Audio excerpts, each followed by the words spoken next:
வணக்கம் நண்பர்களே, நான் உங்க ராம்குமார் பேசுறேன். இன்னும் 2 நாட்களில் நம்ம கோட் படம் ரிலீஸ் ஆக போகுது. பல சுவாரஸ்யமான தகவல்கள்லாம் நடந்திருக்கு. பிரைவேட் ஸ்கிரீனிங்லாம் பண்ணியிருக்காங்க. அதில் ரிவ்யூலாம் நம்ம கேள்விப்பட்டோம். அதை நம்ம சோஷியல் மீடியாவில் நம்ம பதிவு போட்டிருந்தோம். என்ன மாதிரி ரிவ்யூ வந்திருக்கு, அது இல்லாமல் இன்னும் சில சுவாரஸ்யமான தகவல்கள்லாம் படத்தை பற்றி நான் கேள்விப்பட்டேன். அதுவும் இல்லை, வெங்கட் பிரபு, அர்ச்சனா மேடம்லாம் வந்து அவங்களோட பேட்டிகளில் சில விஷயங்கள்லாம் ஷேர் பண்ணியிருக்காங்க. அதை பற்றியும் பேச போகிறோம்.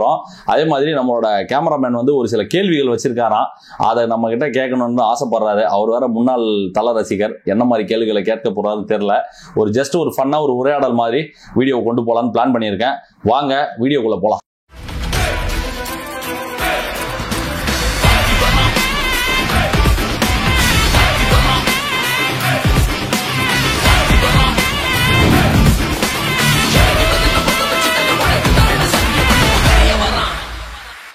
விஜய் படத்தை வெங்கட் பிரபு டைரக்ட் பண்ண போறாருன்னு சொல்லிட்டு ஃபர்ஸ்ட் கேள்விப்பட்ட உடனே ஐயோ இவரா அஜித் ஃபேன் ஆச்சே அப்படின்னு சொல்லிட்டு ஒரு ஃபீல் இருந்திருக்கும். அதுல இருந்து இப்போ கிட்டத்தட்ட படத்தோட ரிலீஸ் வரைக்கும் வந்துட்டீங்க.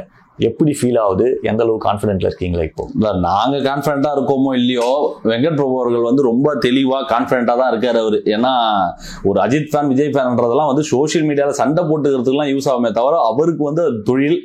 அவர் நம்பி பல கோடிகள் முதலீடு பண்ணியிருக்காங்க. 400 கோடி 300 கோடி போட்டு படம் எடுப்பாங்க. நீங்க அஜித்துக்காக வந்து படத்தை வந்து ஃபிளாப் பண்ண பாப்பீங்களா? இதெல்லாம் வந்து சும்மா ஃபேன்ஸ் சண்டை போறதுக்காக கூட நம்ம அது சும்மா ஒரு ஃபன்னுக்காக பேசிக்கலாமே தவிர, அவர் வந்து ஒரு ஃபேன் பாயா தான் அந்த படத்தை அவர் பண்ணியிருக்காரு. அவர் இன்டர்வியூஸ்ல ரீசெண்டா பல இன்டர்வியூஸ்ல அவர் சொல்லிக்கிட்டே தான் இருக்காரு, நான் ஒரு ஃபேன் பாயா தான் பண்ணியிருக்கேன். அந்த டைட்டில் போதுங்க. அவர் டைட்டிலே அவர் GOAT all the greatest of all டைம்னு சொல்லி வைக்கும் போதே அந்த கோட் என்ற டைட்டில் இன்றைய காலகட்டத்திற்கு யாருக்கு சூட் ஆகும்னு ஆங்கர் கேட்கிறாரு. அதுக்கு தெளிவா பதில் சொல்றாரு வெங்கட் பிரபு. இன்றைய காலகட்டத்துக்கு கோட் என்ற டைட்டில் வந்து அண்ணனுக்கு தான் செட் ஆகும், விஜய் அண்ணனுக்கு தான் செட் ஆகுன்ற மாதிரிலாம் சொல்றாரு. ஒரு ஃபேன் பாயா தான் அந்த படத்தை அவர் பண்ணியிருக்காரு. அவர் அந்த கண்டென்ட் மேல வந்து பயங்கர நம்பிக்கையில இருக்காரு. கான்பிடன்ட் லெவல் ஹெவியா இருக்கு. ஏன்னா அவர் கொடுக்கக்கூடிய இன்டர்வியூஸ்ல அவர் சொல்லக்கூடிய பதில்கள்ல கேள்விப்படுற விஷயங்கள்லாம் வச்சு பார்க்கும்போது படம் சிறப்பான ஒரு சம்பவமா இருக்க போகுது. ஃபேன்ஸுக்கெல்லாம் ஒரு ட்ரீட்டா இருக்க போகுது. சேம் டைம் வந்து அந்த இது பிரைவேட் ஸ்கிரீனிங் வேற பண்ணியிருக்காங்க, சமீபத்தில் நடந்திருக்கு. அதுல வந்து கேள்விப்பட்ட விஷயங்கள்லாம் வச்சு பார்க்கும்போது தளபதியோட கரியர்ல இது வந்து ஒரு பெஸ்ட் படமா வரும்ன்ற மாதிரி சொல்றாங்க.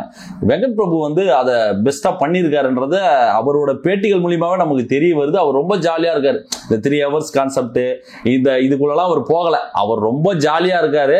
அதனால நீங்க ஒன்றும் பயப்படாதீங்க. அவர் வந்து ஒரு தளபதி ரசிகனா தான் இந்த படத்தை அவர் பண்ணியிருக்காரு. ரீசெண்ட் இன்டர்வியூல வந்து படத்துக்கு ஹைப் வந்து பிளான்டா தான் நாங்க அதிகம் பண்ணல அப்படின்ற மாதிரி சொல்லியிருக்காங்களே, அது ஏன் அவங்களோட கான்ஃபிடன்ட் கம்மியா இருக்குன்னா என்ன ரீசன்காக? இல்ல அது வந்து நல்ல ஒரு விஷயம் தான். அது ஏன்னு கேட்டீங்கன்னா வந்து அர்ச்சனா மேடம் வந்து ரொம்ப தெளிவா அதுக்கு பதில் சொல்லியிருந்தாங்க. ஒரு பெரிய படத்துக்கு வந்து ஹைப் ஏற்ற வேண்டிய அவசியம் கிடையாது. இது வந்து தளபதி படம், விஜய் படம்னாலே வந்து இந்த புக்கிங்ஸ் ஒரு சாட்சி. உங்களுக்கு நீங்க இவ்வளவு ஹைப் இல்லைன்னு சொல்லிட்டு இருந்தீங்க. இன்னைக்கு டிக்கெட் இல்லைன்ற ஒரு மேட்டர் ஓடிக்கிட்டு இருக்கு. உங்களுக்கு தமிழ்நாட்டை விட வந்து அதர் ஸ்டேட்ல வந்து பின்னி எழுகுது கலெக்ஷன், இது புக்கிங்ஸ். பெரிய படங்களுக்கு வந்து அந்த அளவுக்குலாம் பெருசா வந்து உங்களுக்கு ப்ரொமோஷன்ஸ் தேவையில்ல, ஹைப் ஏற்ற வேண்டிய அவசியம் கிடையாது. அது என்னன்னா, நீங்க ஓவர் ஹைப்பை ஏத்திட்டு உள்ள போய் பார்க்கும்போது நீங்க எதிர்பார்த்த லெவலுக்கு அது இல்லைன்னா நீங்க டிசப்பாயிண்ட் ஆகுறீங்க. இதே சேம் சினாரியோ தான் லியோக்கு நடந்தது. பயங்கரமான ஒரு எக்ஸ்பெக்டேஷன், பயங்கரமான ஒரு விஷயம், எல்சியூ அது இதுன்னெல்லாம் சொல்லி ஃபேன்ஸ் வந்து அப்படியே எப்படி சொல்றது, காஸ் ஆஃப் டெத்துக்கு என்ன காரணம்னு கேட்டீங்கன்னா ஹைப்பு. இதத்தான் காஸ் ஆஃப் டெத்து ஹைப்பு, இதை தான் சொல்லிக்கிட்டு இருந்தோம். அப்படி ஒரு சினாரியோ இருந்தது லியோக்கு. அதை வந்து லோகேஷ் கனகராஜ் வந்து இது பண்ணாரு. ஓகே, அவரால் முடிஞ்ச அளவுக்கு அது ஃபுல்ஃபில் பண்ணாரு. செகண்ட் ஹாஃப்ல ஒரு சில குறைபாடுகள் இருந்தது. பட் அந்த ஸ்டார்டம், அந்த விஷயம், தளபதியோட அந்த ஆக்டிங், ஸ்வாக், பாட்டுன்னு சொல்லி அது ஒரு லெவலுக்கு கொண்டு போய் அதை அச்சீவ் பண்ணிருச்சு. பட் இந்த படத்தை கோட் படத்தை பொறுத்த வரைக்கும் டைரக்டரும் ப்ரொடியூசரும் வந்து பிளான் பண்ணி தான் இந்த படத்துக்கு ஹைப் வேண்டாம், நம்ம வந்து ஒரு ஃபேனா வந்து உள்ள ஒருத்தன் உட்காரானா அந்த ஸ்கிரீன்ல அவனை மேஜிக் பண்ணுவோம், அந்த படத்தை பார்த்துட்டு அவன் பயங்கரமா ஹைப் ஆவான், நம்ம வந்து ஓவரா ஒரு விஷயத்தை ரிவீல் பண்ணி ஒரு அப்டேட்ஸ் நினைச்சிருந்தா பண்ணிருக்கலாம். இந்த படத்துக்கு ஹைப் ஏற்றணும்னு நினைச்சிருந்தா நீங்க ஒண்ணுமே கிடையாது. படத்துல இருக்கக்கூடிய பல சுவாரஸ்யமான விஷயங்களை ஒரு சின்ன பிட்டு ஒரு 10-15 செகண்ட் கிளிப்பை தூக்கி வெளியே போட்டிருந்தாலே அந்த படத்துக்கான ஹைப் எங்கேயோ போயிருக்கும். இது ஒரு நல்ல ஆரோக்கியமான விஷயமா பார்க்குறேன். அவங்க இன்னொரு பாயிண்ட் ரொம்ப அழகா சொல்லியிருந்தாங்க அர்ச்சனா மேடம். என்னன்னா, சின்ன படங்களுக்கு தான் நம்ம ஹைப் ஏற்றணுமே தவிர பெரிய படங்களுக்கு வந்து அது அவசியம் இல்லைன்ற மாதிரி ரொம்ப அழகா பதில் சொல்லியிருந்தாங்க. இது தளபதி படம், ஹைப் இல்லைனாலும் இப்போ எங்களுக்கு அந்த ஹைப் பயங்கரமா வந்திருக்கு. ஏன்னா நாங்கள் கேள்விப்பட்ட விஷயம் அப்படி படத்தை வந்து வெங்கட் பிரபு அப்படியே செதுக்கி இருக்கிறதா சொல்றாங்க. அதனால இப்போ நான் ரொம்ப ஃபேனா ஹைப்ல இருக்கேன். சோசியல் மீடியாவும் ரொம்ப வைப்ரண்டா ஹைப்ல தான் இருக்கு. டிக்கெட் ப்ரெஷர்ஸ்லயும் படத்தை அடுத்த தலைவனை பார்க்கணுன்ற ஒரு ஹைப்ல இருக்காங்க. பார்ப்போம், படம் ரிலீஸ்க்கு அப்புறம் நம்ம பேச தானே போறோம். அவங்க ஏன் ஹைப் ஏத்தலன்றதுக்கான ரீசன் என்னன்றதை நீங்க படம் ரிலீஸ்க்கு அப்புறம் நீங்க பார்ப்பீங்க. ஓகே, ஐ திங்க் புக்கிங் எல்லாம் ஸ்டார்ட் ஆயிடுச்சுன்னு நினைக்கிறேன். எப்படி 9 AM ஷோ மட்டும் தானா, இல்ல 4 AM ஷோ, இல்ல 7 AM ஷோ எங்கேயாச்சும்? இல்ல தமிழ்நாட்டில் வந்து உங்களுக்கு 9 AM ஷோ தான். அது ஒரு சாபக்கேடு. அது மற்ற ஸ்டேட்லாம் வந்து ஃபேன்ஸ் பயங்கரமா செலிப்ரேட் பண்றாங்க. நாங்க 4 மணி காட்சியெல்லாம் பார்க்க போறோம், 4 AM ஷோ பார்த்துட்டோம், டிக்கெட்லாம் எடுத்து வேற போட்டு இன்ஸ்டாகிராம்ல வெயிட் கிளப்புறாங்க. வேற வழி கிடையாது. ஏன்னா அது வாரிசு துணியோட அது முடிஞ்சிருச்சு. இனி வந்து தமிழ்நாட்டில் வந்து இந்த ரசிகர் மன்ற ஷோ, ஃபேன் ஷோலாம் இல்லை. அது நம்ம 9 AM தான் பார்க்க வேண்டிய ஒரு கட்டாயம் நமக்கு இருக்கு. வருத்தமா தான் இருக்கு எனக்கு. ஏன்னா நமக்கு முன்னாடி பல பேர் படத்தை பார்த்துட போறான், ஓவர்சீஸ்லயும் சரி அதர் ஸ்டேட்ல போய் பார்த்துட போறாங்க. அதுக்கப்புறம் அந்த ரிவ்யூ எல்லாம் பார்த்துட்டு நம்ம படத்துக்கு போற ஒரு கல்ச்சர், ஏன் தலைவன் படத்துக்கே நம்ம இன்னொருத்த ரிவ்யூ பார்த்துட்டு போறோம் என்னும் போது ஒரு வருத்தம் இருக்கத்தான் செய்யும். என்ன பண்றது, வேற வழி கிடையாது. இங்க ரூல்ஸ் அந்த மாதிரி இருக்கு. அது வரும் காலங்கள் அதை மாத்திப்பாங்களான்னு கேட்டா டவுட். அதுவும் தளபதி படம் பேனரே வைக்க விட மாட்டாங்க. இவங்க ஷோக்கு பர்மிஷன் கொடுப்பாங்கன்னு நினைக்கிறீங்களா? ஆங்கிள் முதற்கொண்டு கட் பண்ணி எடுத்துட்டு போயிருக்காங்க பல தேட்டர்ல. உங்களுக்கு காசி தேட்டர்ல, உட்லண்ட்ஸ் தேட்டர்ல அந்த ஆங்கிள் கூட விடல. ஆங்கிள் இருந்தா தானே நீங்க பேனர் கட்டுவீங்க, நாங்க ஆங்கிலே தூக்கிட்டா என்னடா பண்ணுவீங்கன்ற மாதிரி அசுர. எப்படி சொல்றது, கண்ணுல விளக்கண்ணைய ஊத்தி பார்த்துக்கிட்டு இருக்காங்க, ஏதாச்சும் ஒன்றத்துல மாட்டிக்க மாட்டீங்களான்னு. அதெல்லாம் வாய்ப்பே கிடையாது. ஸ்பெஷல் ஷோக்கு 9 மணி தான். வாங்க, எப்படியா கூட நீங்க வேற தானே போறீங்க, 9 மணிக்கு போய் பார்க்க தான் போறோம். 9 AM ஷோ தான். அதுக்கான புக்கிங்ஸ் தான் தமிழ்நாட்டில் இப்போ ஓப்பன் ஆயிருக்கு. பேனர் வைக்கலன்னு ஓகே, பட் இந்த வாட்டி கொடின்னு ஒண்ணு புதுசா வைக்க போறீங்களா? ஆமாமா, ஆபரேஷன் எப்படி போகுது? கட்சி கொடி தான். அது எங்கள் வெற்றி கழகத்தின் கொடியை நாங்க வந்து மக்கள் மனசுல பதிய வைக்கிறதுக்கு எங்களுக்கு கிடைத்த ஒரு அருமையான வாய்ப்புங்க இது. அதுல என்ன தப்பு இருக்கு? நாங்க போய் இன்னைக்கு அது வந்து கட்சி கொடிகளை வைக்க போறோம், தோரணங்கள் கட்ட போறோம், கொண்டாட போறோம். ஒரு பண்டிகை மாதிரி தானே எங்களுக்கு இந்த படம் வெளியிட்டு இருந்தது. அதை தொடர்ந்து மாநாடு, அது இன்னும் பயங்கரமா நடக்க போகுது. இப்போ எங்களுக்கு இருக்கிற ஒரு அரிய வாய்ப்பு, மக்கள் தியேட்டருக்கு வருவாங்க, கொடியை பார்ப்பாங்க. எந்த கொடியை வந்து இவங்க வந்து அப்படி இருக்கு இப்படி இருக்கலாம் சொல்லிட்டு இருந்தாங்களோ, இன்னைக்கு அந்த கொடியை வந்து நீ ஃபேன்ஸும் சரி பப்ளிக்கும் சரி அதை பார்த்து நல்லா இருக்கு, அது நல்ல ஒரு ரிசீவ் பண்ணிக்கிட்டாங்கல்ல. அது இன்னும் தியேட்டர்ல பார்க்கும்போது இன்னும் பயங்கரமா இருக்கும். அந்த கொடியெல்லாம் கட்டி செலிப்ரேஷன் பயங்கரமா இருக்கும். நீங்க வந்து பாருங்க, தியேட்டர்ல வந்து பார்க்க தானே போறீங்க. வெங்கட் பிரபு அதிகமா இந்த சோசியல் மீடியால நடக்கிறதெல்லாம் பார்த்துட்டே இருக்காரு அப்படின்ற மாதிரி ஒரு விஷயம் போயிட்டு இருந்தது. இல்ல உண்மை அது நானும் சொல்லலாம் தான். நல்ல பாயிண்ட் நீங்க எடுத்து கொடுத்தீங்க. என்னன்னா, இந்த 3 hours கான்செப்டை வச்சு நிறைய பேர் ரொம்ப பயந்துகிட்டே இருந்தாங்க. ஐயோ என்னடா 3 மணி நேரம் படம், 3 மணி நேரம் 3 நிமிஷம்ன்றாங்களேன்றதெல்லாம். ஒரு 3 நிமிஷத்துக்கு அது ப்ளூபர்ஸ் 2:59 தான் வரப்போகுதுன்னு வச்சுங்களேன் படம். அது மேட்டர் கிடையாது. என்னன்னா, இங்க இந்த செகண்ட் ஹாஃப் என்பது தமிழ் சினிமாவின் சாபக்கேடு. ஏன்னா ஃபர்ஸ்ட் ஹாஃப் ரொம்ப பிரமாதமா பண்ணுவாங்க நம்ம ஆளுங்க. ஆனா செகண்ட் ஹாஃப் பாத்தீங்கன்னா, எதுக்குடா இப்படி எல்லாம் படம் எடுக்கிறீங்கன்ற மாதிரி ஒரு வெறுப்பு வந்துடும். அவன் வெறுப்பாயிடுவான். அதுவும் நம்மால் வேற 3 hours படம் சொன்னதும் ஜர்க் எடுத்துச்சு. நம்ம பசங்களுக்கு பயந்துட்டாங்க. ஐயோ 3 மணி நேரமா, என்ன தலைவா இப்படி அப்படின்லாம் ரொம்ப பயந்தாங்க. அதை வந்து வெங்கட் பிரபு அவர்கள் வந்து ரொம்ப தெளிவா அவரோட இன்டர்வியூல வந்து பதிவு பண்ணியிருந்தார். நிறைய பேர் சொன்னாங்க, நீங்க இதை கட் பண்ணுங்க, அதை பண்ணுங்க, இதை செய்யுங்க, ஐயோ 3 மணி நேரம் ஸ்கிரீன் பிளே பயங்கரமா இருக்கணும் அட்வைஸ் பண்றாங்கன்றதெல்லாம். அதெல்லாம் அவர் பாக்குறாரு. ஏன்னா ஆரம்பத்துல இருந்தே அவர் சோசியல் மீடியாவோட அந்த கிரிட்டிக்ஸ் எல்லாத்தையுமே அவர் பார்த்துக்கிட்டே தான் வராரு. அந்த டிஐஜி பண்ண விஷயங்கள்ல வந்து தளபதி சரியில்லை லுக்குன்னும் போது அதை பார்த்து நான் மாத்திருக்கேன், ரீஒர்க் பண்ணி தான் அந்த ட்ரைலரே நாங்க விட்டுருக்கோம்னு சொன்னதாக இருக்கட்டும். இப்போ வந்து அந்த செகண்ட் ஹாஃப் வந்து நான் என்ன மாதிரி பண்ணியிருக்கோம், படத்துல செகண்ட் ஹாஃப் தான் சம்பவமேன்றாங்க இப்போ. ஏன்னா அந்த ஸ்பெஷல் ஸ்கிரீனிங்ல பார்த்துட்டு வந்து நான் எனக்கு சொன்ன ஒரு நபர் சொன்ன விஷயம் என்னன்னா, ஸ்கிரீன் பிளே பொறுத்த வரைக்கும் சும்மா ஜெட்டு மாதிரி அது பறக்குது. செகண்ட் ஹாஃப் தான் மெயின் சம்பவமே இருக்கு படத்துல. ஃபர்ஸ்ட் ஹாஃபோட செகண்ட் ஹாஃப் பயங்கரமா இருக்குன்ற மாதிரி தான் சொல்றாங்க. அந்த லெவலுக்கு தான் ஸ்கிரீன் பிளே பண்ணியிருக்காரு. அவங்களுக்கு நம்பிக்கை இருக்கு. ஏன்னா இந்த 3 hours போறது தெரியக்கூடாது யாருக்கும். அதே டைம் வந்து ஸ்கிரீன் பிளேலயும் ஒரு புதிய ஒரு யுக்தியை கையாளணும். இந்த கிளைமேக்ஸ் போர்ஷன் நெருங்க அந்த ட்விஸ்ட் கணைகளை அவுத்து விட்டுக்கிட்டே இருக்கணும். நீங்க எதிர்பார்க்காத ஒரு விஷயங்கள் நடந்துகிட்டே இருக்கும் படத்துலன்ற மாதிரி எல்லாம் சொல்றாங்க.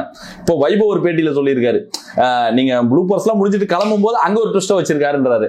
ஒரு வேலை பார்ட் 2க்கான லீடா இல்ல என்ன விஷயம், இல்ல அங்க வந்து வெங்கட் பிரபு சினிமாட்டிக் யூனிவர்ஸ உள்ள கொண்டு வராரா என்றதெல்லாம் வந்து நம்ம பொறுத்திருந்து தான் பார்க்கணும். அது நமக்கு தெரியாதுன்னு வச்சுங்களேன். இந்த மாதிரி சில விஷயங்கள்லாம் இருக்குன்னும் போது அவங்க நம்புறாரு. 3 hours உங்களுக்கு போறது தெரியாது, நீங்க பயப்படாதீங்க, தைரியமா வாங்க. நான் அதெல்லாம் அது ரொம்ப ஆரோக்கியமான விஷயமும் கூட. ஏன்னா கொஞ்சம் மிஸ் ஆனாலும் சோசியல் மீடியால வந்து வச்சு வருத்துருவாங்கன்றதெல்லாம் டைரக்டரா அவருக்கு அந்த பயம் இருக்கும், அந்த பொறுப்பும் இருக்கும். அந்த பொறுப்பெல்லாம் உணர்ந்துதான் படத்தை எடுத்திருக்காரு. அவுட்புட் நல்லா வந்திருக்கு. நீங்க பயப்பட வேண்டிய அவசியமே கிடையாது. 3 hours வந்து அவ்வளவு பெரிய விஷயமும் கிடையாது. நீங்க பயப்படாதீங்க, தைரியமாக இருங்க. படம் சத்தியமாக சம்பவம் செய்யும். எல்சியூ மாதிரி ஏதாச்சும் ட்விஸ்ட் கிளைமேக்ஸ்ல இருக்க வாய்ப்பு இருக்கா? அதுதான் சொன்னேனே, அவர் படம் முடிகிற கடைசி ரீல்ல கூட வந்து ஏதோ ஒரு ட்விஸ்ட்டை வச்சிருப்பாரு, அந்த இடத்துல ஏதாச்சும் ஒரு கனெக்டை வச்சிருக்காருன்றதுல மாதிரிலாம் இப்போ வைபவ் பேட்டியில் சொன்னாருலாம் நான் சொன்னேன். மேபி இருக்கலாம். ஏன்னா வந்து ஒரு விஷயத்த அவர் இல்லைன்னு சொல்றாருன்னா அங்க ஒரு விஷயத்த அவர் பண்ணியிருக்காருன்னு தான் அர்த்தம். ஏன்னா படம் பார்த்தவங்க எதுவுமே பெருசா ரிவீல் பண்ணிக்கல என்கிட்ட. ஏன்னா அந்த சுவாரஸ்யம் உடஞ்சிடக்கூடாது, அது பெருசா லீக் ஆயிடக்கூடாதுன்றதுலாம் பெருசா எதுவும் நம்ம கிட்ட சொல்லிக்கல. வெங்கட் பிரபுன்னும் போது அவர் வந்து ஏதாச்சும் ஒன்று பண்ணுவார். ஏன்னா மங்காத்தா படம் வந்து இந்த அளவுக்கு ஒரு வெற்றி ஆனதுக்கு காரணமே அந்த கிளைமேக்ஸ்ல நடந்த ஒரு பிளாஸ்ட் தான். எவனுமே எதிர்பார்க்காத ஒரு விஷயத்தை தான் அந்த படத்துல அவர் பண்ணாரு. அவரோட எல்லா படங்களையும் வந்து நம்ம ஒன்று நினைப்போம் இப்படிதான் இருக்கும்னு நினைக்கும் போது அது இல்லை, வேற மாதிரி. அதாவது ப்ரெடிக்டபிளான ஒரு ஸ்கிரீன் பிளே இருக்காது. அவர் ஆஸ் யூசுவலா ஒரு படம் பார்க்கும்போது அடுத்து இந்த கதை தான் இருக்கும், இதுதான் நடக்க போகுதுன்றதெல்லாம் இல்லாத மாதிரி அவர் அப்படி எப்படி சொல்ற இடியாப்ப சிக்கல் மாதிரி தான் இருக்கும்னு வச்சிங்களேன் அவரோட அந்த ஸ்கிரீன் பிளே பேட்டர்னு.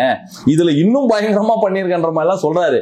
மேபி இருக்கலாம், இல்லாமலும் போகலாம். ஒருவேளை தல அஜித் அவர்கள் வந்து, ஏன்னா தல அஜித்தோட ரெஃபரன்ஸ் இருக்குன்ற மாதிரி சொல்றாரு படத்துல. வந்து அவர் என்ன சொல்றாருன்னா, இந்த மங்காத்தா படத்துல வந்து விஜய் சாரோட அந்த ரெஃபரன்ஸ் நம்ம காட்டியிருப்போம், அந்த காவலன் படத்தோட அந்த ரெஃபரன்ஸை காட்டியிருப்போம். இந்த படத்துல வந்து தல ஒரு ஹை பாயிண்ட் ஒன்று இருக்கு படத்துல. அது என்ன மாதிரி ஹை பாயிண்டா இருக்குன்றது அவர் ரிவீல் பண்ணல, அது பெருசா அவர் ஓப்பன் அப் பண்ணல. பட் அஜித் சாரோட ஏதோ ஒரு ரெஃபரன்ஸை வந்து படத்துல அவர் காட்டுற மாதிரி சொல்றாங்க. நம்ம அதை வெயிட் பண்ணி தான் பார்க்க வேண்டும். இன்னும் 2 நாள்ல தெரிஞ்சிடும். படத்துல விஜய் வந்து 2 கேரக்டர் இருக்குன்னு சொல்றாங்க. ஸோ இப்போ எந்த கேரக்டருக்கு வந்து வெயிட்டேஜ் அதிகமாக கொடுத்துருப்பாங்க? இல்ல அதுதான் வெங்கட் பிரபு அவர்கள் சொன்னதுதான். அந்த எங்கா வர அந்த லுக்கு தான் வந்து படத்துல பட்டாசா இருக்கும், எஸ்ஜே சூர்யா மோட்ல இருக்கும். அவர் பண்ற அந்த அலப்பறை தான் படம் ஃபுல்லா வந்து ஒரு வைப்ரண்டா இருக்கும்ன்ற மாதிரிலாம் வெங்கட் பிரபு அவர்கள் சொன்னதுதான் அது. ஏன்னா அந்த ஒரு ஏஜ் லுக்க வருது, அப்பா மகன்ன்ற மாதிரி தான் சொல்றாங்க. அது உண்மையாலே அப்பா மகனான்றதெல்லாம் தெரியாது, படம் பார்த்தா தான் தெரியும்னு வச்சுக்கலாம். அங்கேயும் நம்மளால எதனா ஒரு ட்விஸ்டா வச்சிருப்பாரு வச்சுங்களேன். சரி, அதுதான் ஒரு யூனிக்னஸ், ஒரு டைரக்டருக்கான ஒரு டச். ஒரு விஷயத்த ஒரு ஓப்பனா ஒரு ரிவீல் பண்றாருன்னா அதை வந்து நம்ம அந்த மைண்ட் செட்டோட போவோம் படத்துக்கு. ஆனா அது படமா பார்க்கும்போது நமக்கு வேற ஒரு அனுபவத்தை கொடுக்கணுன்றத ஒரு டைரக்டரோட பாயிண்ட் ஆஃப் வியூல இருந்து நம்ம எடுத்துக்க முடியும். அப்படி பார்க்கும்போது வந்து அந்த யங் கேரக்டர் தான் வந்து விளையாடி இருக்கும். அவர் பண்ற அலப்பறை விசில் பறக்கும், தியேட்டர் வெடிக்கும்ன்ற மாதிரி தான் அவர் சொல்றாரு. அர்ச்சனா மேடமும் அதான் சொன்னாங்க. அவங்களோட இன்டர்வியூலயும் வந்து அந்த யங் லுக்கு வரக்கூடிய அந்த கேரக்டர் தான் படத்துல பயங்கர மாஸ் பண்ணியிருக்காருன்ற மாதிரிலாம் சொல்றாங்க. ஒரு வில்லனிக்கான ஒரு லுக்கு அதுல இருக்குன்ற மாதிரிலாம் அவர் சொல்றாரு. வெயிட் பண்ணி பார்ப்போம். 2 நாள் தானே இருக்கு, 2 நாள் நமக்கு தெரிஞ்சிருங்க. இந்த படத்துல வந்து சிவகார்த்திகேயன், டோனி அவங்க எல்லாம் வராங்கன்னு சொல்லிட்டு ஒரு சில தம்ப்நெயில்லாம் பார்த்தேன், இந்த எஸ்எஸ் மியூசிக் அந்த மாதிரி சேனல்லாம். ஸோ இதெல்லாம் எப்படி கன்ஃபார்ம் ஆயிருக்கா இல்ல தெரியல, அது யாருக்கு தெரியும். வெயிட் பண்ணி பாருங்க. அவன் சொல்லுவான், அவன் ஐப்பு ஏத்துறதுக்கும் வியூஸ்க்காண்டி அவன் 1000 விஷயத்த சொல்லுவான். யார் பார்த்தா தோனி வராது, அவன் சிவகார்த்திகேயன் திருசா கேப்டன் வர்றது கன்ஃபார்ம், ஆல்மோஸ்ட் அது உறுதி. அதுல எந்த ஒரு மாற்று கருத்தும் வேண்டாம். அது டீமும் ஒத்துக்கிட்டாங்க. அது என்ஓசி பல விஷயங்கள் அது ஆல்மோஸ்ட் கன்ஃபார்ம் ஆயிடுச்சு. பட் எங்க வரப்போறாரு, எந்த சீனுக்கு வரப்போறாரு, ஸ்டார்டிங்ல வராரா, கிளைமேக்ஸ்ல வராரா, இல்ல நடுவுல வராரா, இன்டர்வெல்ல வராரான்றதெல்லாம் தெரியல. ஆனா ஒரு பேங்கரா இருக்கும்.